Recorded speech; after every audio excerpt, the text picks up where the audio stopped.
morning, Mikel. Good morning. It's a question I always ask you at the start of a news conference. Any fresh injury concerns after the midweek? No news. We remain the same, and nobody new that can join the squad, so all the same. Fantastic boost to see Gabriel Jesus on the training pitch yesterday. You said him and the other 4 or 5 injuries that you've got not available for tomorrow, but how long before do you think Gabriel could be back in the reckoning? I don't know. Now it's about making the steps day by day in a different surrounding. Obviously, he's been doing everything on his own. Now he's got players around him, very competitive players around him, and see how he copes with that. But he's full of energy. I love the reaction of all his teammates when he first joined us, and yeah, great to have him back. Just to confirm that Odegaard, Havertz, Madueke, Gyökeres and Martinelli not available tomorrow? I cannot confirm all of that, but you are not far. And are you hopeful still after the international break we'll have all, if not some of them, back? Some of them, all of them, I don't know. I mean, there are a lot of things that have to happen in the next 2 weeks, and everything has to be perfect. But I think we'll be very close with most of them to be in a really strong position. It's Sunderland next. Sure to be quite an emotional game for one player in particular, in Granit Xhaka. He says that you changed him as a human being, both on and off the pitch. Could you give us an insight into the conversations you had with him, and what part of your journey did he play? Yeah, I loved every minute that we spent together. When I joined, he was in a special moment, I would say, of his life and his career. And between all of us, we tried to guide him, to give him a different perspective, to make him feel loved, valued, and he responded in an incredible way. So he made me a better coach. He helped us to develop and improve a lot as a football team and as a club, and I will be eternally grateful because I have great memories with him. Given the relationship you had with him, well, when he did leave in 2023, how reluctant were you to let him go? Did you try and convince him to stay?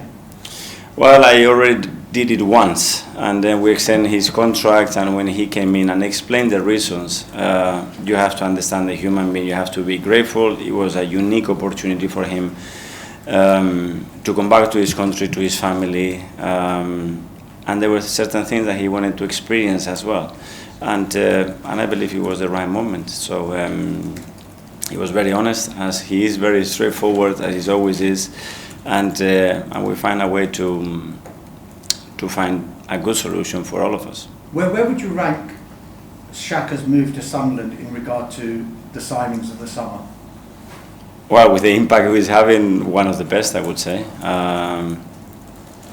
I think what they've done as a football club as well in the last few years is very impressive. The manner they've done and the decision that they're taking, and how stable they look, and how they have started the season. So, really impressed.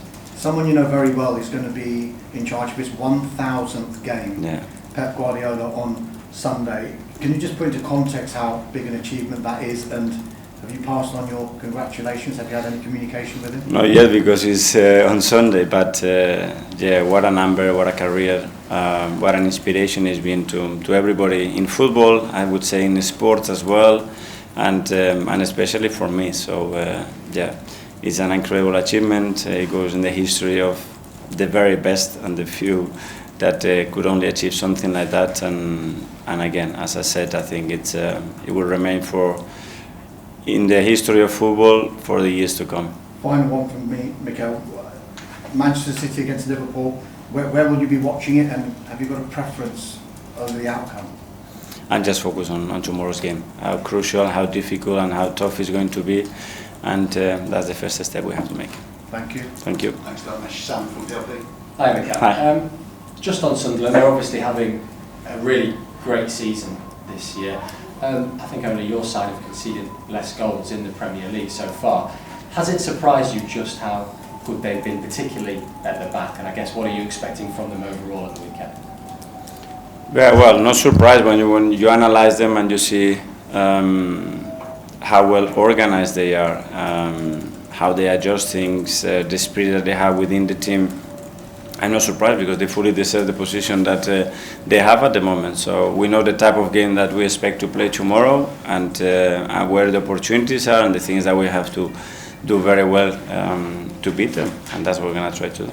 As for your side, you keep on winning, you keep on keeping clean sheets as well. I guess the obvious question is, are Arsenal getting enough credit for just how good they are at the moment?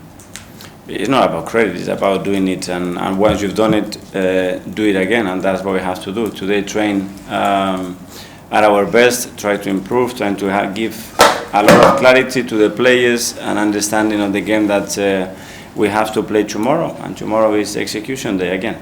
And how do you improve? How do you take it to the next level now? Because for every manager, you want to win and you want to keep clean sheets. You're doing exactly that. So for you, what are the improvements moving forward?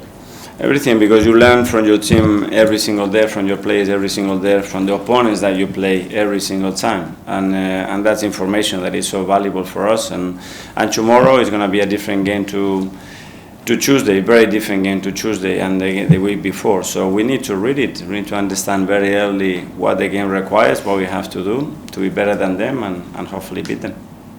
Thanks, Sam. Ian from TalkSport. Mikel, you mentioned there the achievement of Pep Guardiola's 1,000th game. With you being as young as you are and already having spent a considerable period of time as a manager, is that one of the things you're personally aiming for yourself, to reach that kind of milestone? Well, I would be extremely happy and proud if one day I'm able to do what he's done in his career, because as you all know, he's been probably the most important person in my football career, and incredibly proud of him and what he's done. You spoke very eloquently about Granit Xhaka as well. Came here after Euro 2016, stayed for a long time. Do you think he was, in a way, underappreciated by the Arsenal fans? I don't know. Certainly, internally, he had a lot of appreciation, and then I'm laughing because I just visualize Granit and it makes me laugh, because he was such a character, huge personality, very funny, super professional, and one of those guys that can change the dressing room and the spirit of a team, and that's a superpower to have. While you're in a smiley, laughing mood, I was trying to work out before. I think I've worked out there's only one team in the Premier League that probably could stop you achieving your goal this year, winning the Premier League, and I want to know if you agree. And that team's Arsenal. No, I don't agree. I'm sorry, because any team has the capacity, and I'm sure they believe as well that they can do it. So we are fully aware of that. We know our strength. We know the things that we have to improve as well, and we just focus on that. And last one, which is a more serious question. End of December, you've got Everton away on the Sunday, and then 48 hours later, Crystal Palace in the League Cup. Hopefully not.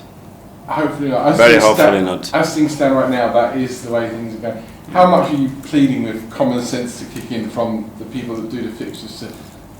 Well, I remain super optimistic that this is not going to be the case, because from every angle, from the Premier League, from the EFL, from UEFA, all the time, the only thing that we talk about is the welfare of the player and the supporters. And if we want to maintain that principle, that cannot be the case, and we cannot play Sunday and Tuesday. So we have very positive talks to the clubs and to the Premier League, and hopefully we'll find a way to help as much as possible, because sometimes you cannot help 200 people out there that they have an issue. But for that reason, you cannot say, if I can help 100, I'm not going to do it, because what about the other 100? No. Help 100. If you can help 100, and the other 100, next time you have the opportunity, do it as well. And I think we need to be very thorough, and we cannot allow ourselves to put in that situation. Thank you. Thanks, Ian. Tom. Hi Mikel, just want to ask you a couple of questions on Gabby, with him returning. He's obviously a very different profile to Victor and Kai, who will be coming back soon. So what traits is he going to bring to the team that will be different from what you have now in the squad?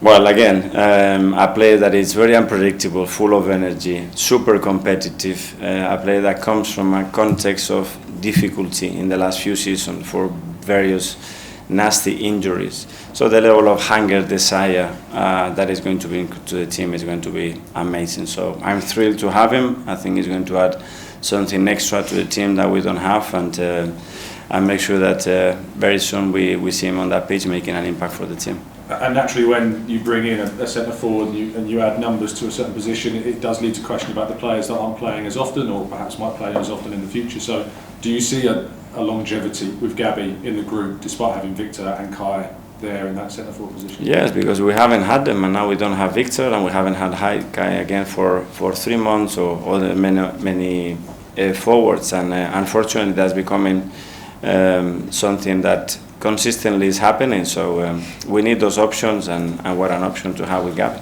Thank you. Thanks, Tom. Simon, Leah Stanley. Mikel, just quickly, it sounded like there you're hopeful you might have one of those 5 back tomorrow. Is that correct? When? You might have one of those 5 players: Gabby, Kai, Martin. I didn't say that. all 5 of them. Let's see what happens in the issue, because I don't want to give too much away. I just wanted to ask something as well, a bit left field, but I don't know if you saw it in the States last week. One of the coaches in the NWSL was talking about her use of AI in helping her coach and pick her team and tactics. Obviously, we see it in all industries now, but do you think in football we're going to see an increased use of AI in the future? Yeah, I don't know just to make a decision there, but I think it's a tool that is super powerful. You use it in the right way, and if you ask the right questions, especially. So it's in use already for many things and many processes that can help just not a team but just the organization as well. And I think it will improve, and it will give us good insight or things at least to think about. I know here you've got your football intelligence unit. Can you give any insight into how you use it here at the club? I'm not the most expert on that to comment, but it's a valuable tool. We have developed certain things that, in our opinion, can help us, especially to understand ourselves better and what we do, and to evaluate what we do and what we can improve, and then I think it will exploit to many other areas of the club. Thanks, Simon. James from The Athletic. Hi, Mikel. I was just thinking about Granit again. You spoke about his force of personality. He was such a big figure here, a leader. And when 2 years ago you make that decision to allow him to leave the club, you've got a young group, and he's been such a big personality in that dressing room. Mm-hmm. How carefully did you have to think about his absence and managing that?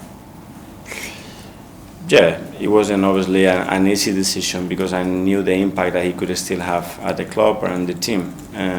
But then when you have one of those leaders as well, you need to have in the right frame of mind and fully committed, and him feeling that this is the best place for him. And Granit, when he expressed his idea, the reasons why he believed it was better now, or the right timing after everything that we went through together, to take another challenge and take that journey somewhere else, it really made me think whether it was the right thing again to try to persuade him to stay, if he was having already such a deep feeling about it. And is there sometimes a benefit if you have, a big figure in a dressing room and they leave? Is that a responsibility, a position that other players start to step up and take? And is that what you've seen over the last 2 years? For sure, when you have such a character there as well, other players are taking different roles, and when that person is not there, or that role is not there, some of the people has to step in, whether players are already there or players that we identify that we want to recruit as well, that could provide something different, because it's always going to be different. But it was a good exercise to do. Thanks, James. Harry? Hi, Mikel. Obviously, you want to win every fixture, and every fixture is massively important. But with this fixture, given that City and Liverpool are playing each other at the weekend, and there's that natural break that you get with the international break, do you feel like this is an opportunity to lay down a marker in terms of the title race? Well, as you said, every weekend is crucial. There are weekends that, for other possible results or other games, maybe they are a little bit more important. But at the end, you need to just conquer a certain amount of points if you want to achieve your goals. And the 3 points against Sunderland tomorrow are going to be really tough, and we're going to have to really earn them. And just back to Granit Xhaka really quickly, one of the things you did was alter his role. You changed his position, and Arsenal fans started to see the best of him. Would you agree then that previous to that he had maybe been misprofiled a little bit? No, because obviously when we signed him, it was for the right reasons, because he was playing a different role, but he was excellent. When you see playing the national team with Leverkusen in a deeper role, he did very well, as the necessity of the team, or the understanding of the manager or the coach about a player and the chemistry that he can create around other players as well. And we believe that Granit's position had to be modified, and he brought him a challenge as well that I think was quite positive for him to say, I'm going to show everybody that I can do it, and Granit needs that as well in his personality. Thanks, Harry. Nick at the back. Hi, Mikel. Just a couple of questions on the international break. You've got well represented in the England squad again, particularly Declan Rice. Would you say he's in the form of his career at the moment this season? Well, he's been super consistent and playing such a high level, and now we see him impacting the games in various ways, in different areas of the pitch, in different phases of the game. And this is exactly what we want. I think his role is growing at the club, in the team, naturally as well, in a really organic way. And he needs to maintain that because he's been exceptional. He seems to work very well with the younger players too, almost as a mentor. Miles has been left out of this squad. Do you think you or he will have to have a word with Miles today just to sort of reassure him? Or? Yes, for sure. I think we are here to support and help each other and to give a good perspective of the situation. And in case of Miles, when you look at his age, what he's already done is just remarkable. So don't look at the one moment what is happening for you, because maybe it happens for the right reason and today you cannot see it. Thanks, Nick. George. Hi, Mikel. Just one here. With Kai Havertz, when he is available, how kind of cautious do you need to be with him? Because obviously he's missed the period, but then he did get that base fitness, I guess, in pre-season. Well, let's see how he absorbs the load first when he starts to train with us, and when he's done that, obviously we're going to have to be, especially the first few weeks, with an eye on him to manage the amount of minutes and when we play him. But yeah, I mean, when you look at his record and what he's done in his career, he's played every single game. He's never been almost injured, and now we have this issue with his knee that it will be resolved, and hopefully he will be back with his best. Hi Mikel, Javon Cartos with Benchry Sport TV. Mikel Marino has been in fine form and been deployed up front for you. Another 2 goals in midweek, another 2 well-taken goals. Will he be a bit of a selection headache for you moving forward, maybe playing him up front a bit more often as well? Well, it's always is when we have players of that quality, and we have found a way to play Mikel in 3 different roles already this season and performing in all of them. And yeah, he had a massive contribution the other night with his goals, especially with Victor out, which is great to have. Thanks very much. Just to wrap up the live section with your son. Hi Mikel. With Mikel Marino, we obviously saw the 2 goals of the day. I'm sure you're surprised to have even played him up top with the options you already have, but injuries of course that. What does he kind of bring to the table that maybe the strikers don't bring, or the strikers in general don't bring? Because it's not a natural position for him, is it? No, it's not natural because he hasn't played before in his career, but he's such an intelligent and competitive player that he can adapt to any position. Because first of all, he's so willing to do his very best, to understand what he needs to do. He's always asking questions, and he's a winner. Whatever he plays, the only thing he wants is to win, to contribute to the team. And when you have that mindset, things normally go well for you. And is he the kind of player, because obviously he doesn't start week in, week out, but is this just a representation of these kind of squad players? These are the players that are needed across the season to sustain a title win or to sustain being in trophies across the season? I think there are squad players, because that way we have built a squad that can have the capacity to achieve what we want, and their roles will change, and his changed now in the last 2 seasons in different way for different situations as well, but the impact on the team remains very, very positive. Thanks, Susan.